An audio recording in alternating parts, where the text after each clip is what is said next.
Hello again to another Agakala reaction. Today we will be watching Full History of Poland in 5 minutes. I need a bit of a refresher because I was watching or reading something recently and I'm like, well, it was obviously about Polish history and I'm like, wait, what? So I was kind of like under the impression that I might have misremembering the history that I was taught. Or it's just, it changed, who knows, we'll see. So let's just jump into it and see the Full History of Poland in 5 minutes. I think one of the things was that we've just celebrated the 1,000 years of Kingdom of Poland. And I'm like, what? Because I was told that the first king of Poland that took christening of Poland in 966 was Mieszko I, so like, that wasn't dead. That's me anyway. So let's watch. Officially the Republic of Poland, is a country located in Central Europe with the capital named Warsaw. Poland is the 6th most populous member state of European Union. The history of Poland has its roots in the migration of Slavs, who established permanent settlements in the Polish lands during the early Middle Ages. According to mainstream archaeological research, Slavs have resided in modern Polish territories for over 1,500 years. Poland began to form into a recognizable unitarian territorial entity around the middle of the 10th century under the Piast dynasty. Poland expanded under its first two rulers, Mieszko I and... Yeah, Mieszko I, and then Bolesław Chrobrý, isn't it?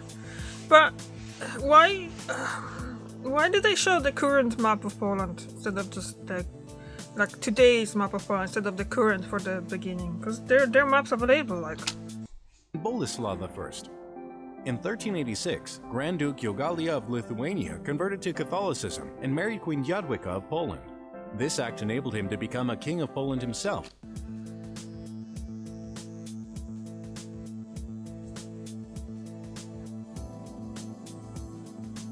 Yeah, I'm gonna have to start kind of reading up on some of the names here because I have no idea who that is. That's...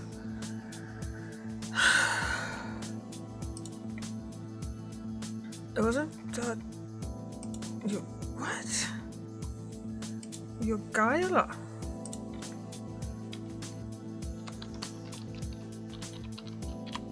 Is it Jagiełło? Is that how it's... Gaila? Is that how it's Yeah, it's a Jagiełło. Okay, what is it? Yeah. That's how it's actually translated into English? Jogaila? You see, I'm learning new things, because honestly, the only history that I've learned about Poland was in Polish when I was in school, so often I have to kind of like just literally do that and just look up what are those people named in English. So... And he ruled as Władysław II Jagiello until his death in 1434. The marriage established a personal... I need to go back there and because that's just... That was his actually first name? Where's my languages?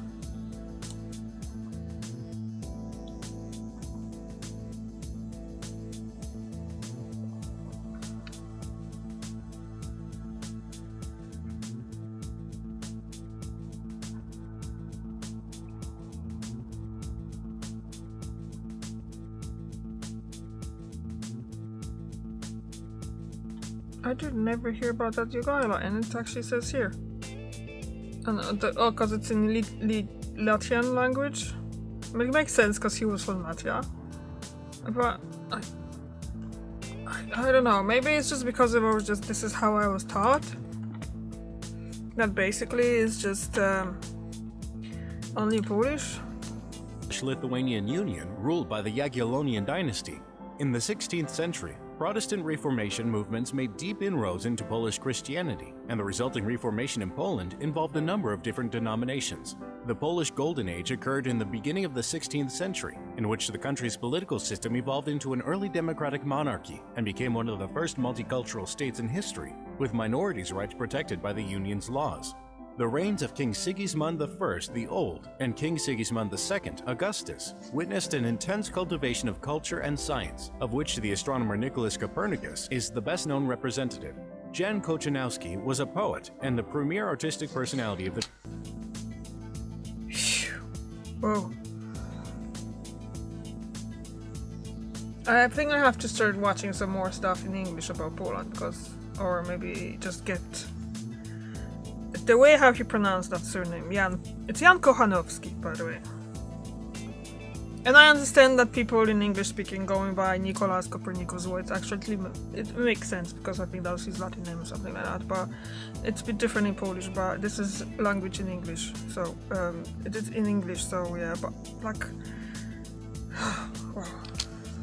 Period. After the rule of the Jagiellonian dynasty, Henry of Valois, later King Henry III of France, was the winner of the first free election by the Polish nobility held in 1573. A period of rule under the Swedish House of Vasa began in the Commonwealth in the year 1587.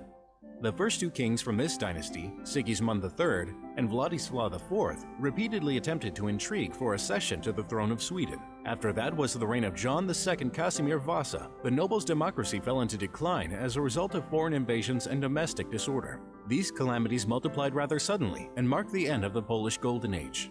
From the middle of the 17th century, the nobles' democracy, suffering from internal disorder, gradually declined, thereby leaving the once powerful Commonwealth vulnerable to foreign intervention.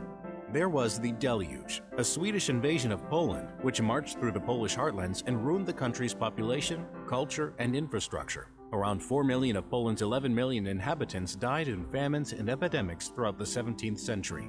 However, under John III Sobieski, the Commonwealth's military prowess was re-established, and in 1683, Polish forces played a major role in the Battle of Vienna against the Ottoman army, commanded by Kara Mustafa, the Grand Vizier of the Ottoman Empire. In 1764, Stanislaw August Poniatowski was elected to be the new king. He spent his reign torn between his desire to implement reforms necessary to save the failing state and the perceived necessity of remaining in a subordinate relationship to his Russian sponsor.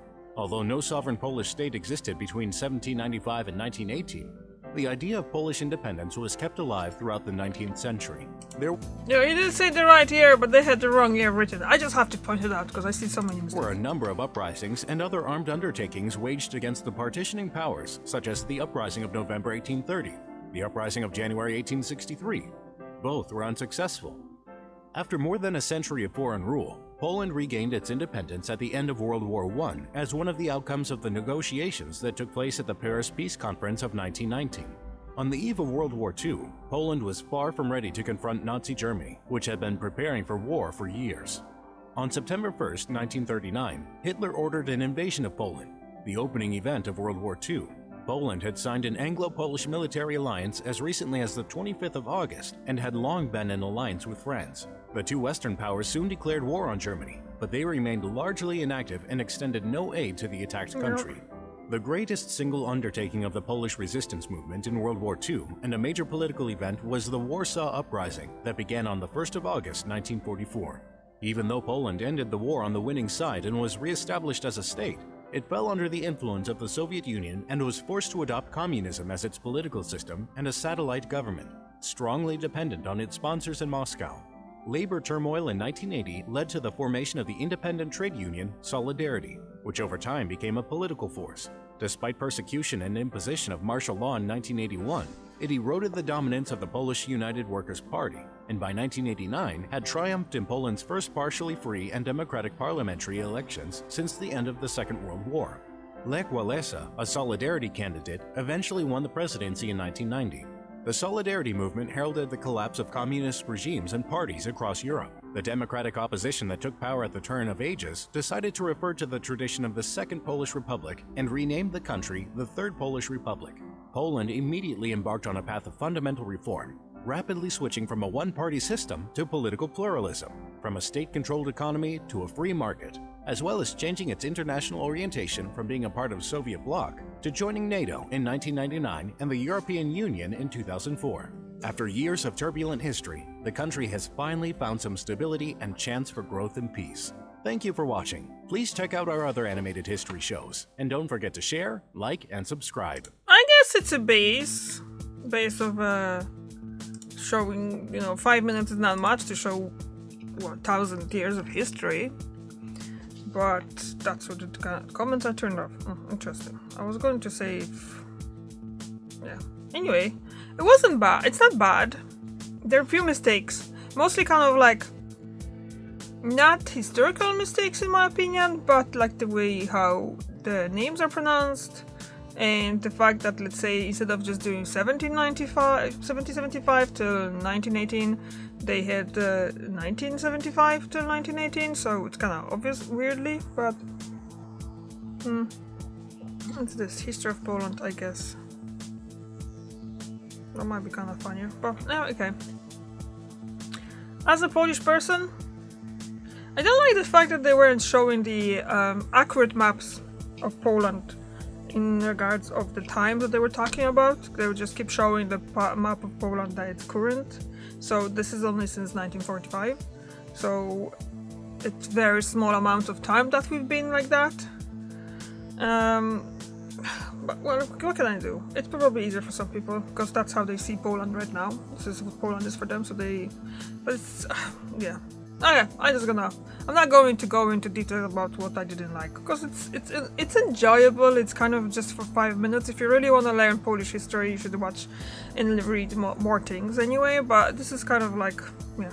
But maybe made mistake with finding something in 5 minutes, but maybe I should have watched something longer.